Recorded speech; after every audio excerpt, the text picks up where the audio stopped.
মনুষ্যত্ব নামক সেবামূলক সংস্থার উদ্যোগে রক্তদান শিবির দুবরাজপুরে। মনুষ্যত্ব নামক একটি সেবামূলক সংস্থার উদ্যোগে দুবরাজপুরে স্বেচ্ছায় রক্তদান শিবিরের আয়োজন করা হয়। উক্ত সেবা সংস্থার চতুর্থ বর্ষপূর্তিতে এইরূপ আয়োজন বলে জানা গিয়েছে।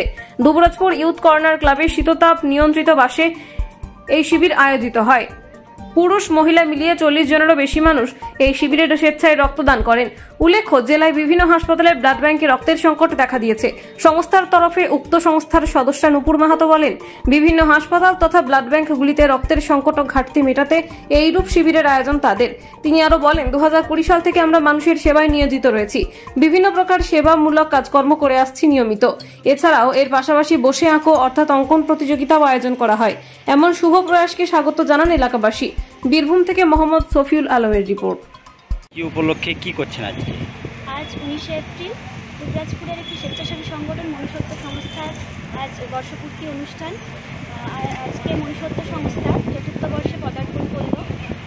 লকডাউন থেকে 2020 সালে লকডাউন থেকে আমরা আমাদের এই সংস্থা শুরু করেছি এবং সেই সময় থেকে আমরা বিভিন্নভাবে চেষ্টা করে চলেছি মানুষের পাশে থাকার, বিভিন্ন সেবামূলক কাজ করার। তা এখনও অব্যাহত। মানুষের সকলের আশীর্বাদ ভালোবাসায় আজ আমাদের চতুর্থ বর্ষে পদার্পণ করলাম। আপনারা সকলে এভাবেই মনুষ্যত্বের পাশে থাকবেন। আশা করব আগামী দিনে আমরা আরও অনেকটা এগিয়ে যাব।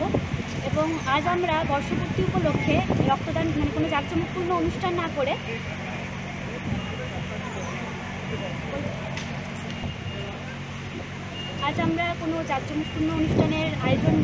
আমরা রক্তদান শিবিরের আয়োজন করেছি। জেলা জুড়ে যে রক্তের ঘাটতি দেখা দিয়েছে, সেই ঘাটতি কিছুটা কমানোর জন্য বা কিছুটা যাতে আমরা সেটা কমাতে পারি, সেই জন্যই আজকে আমাদের এই আয়োজন।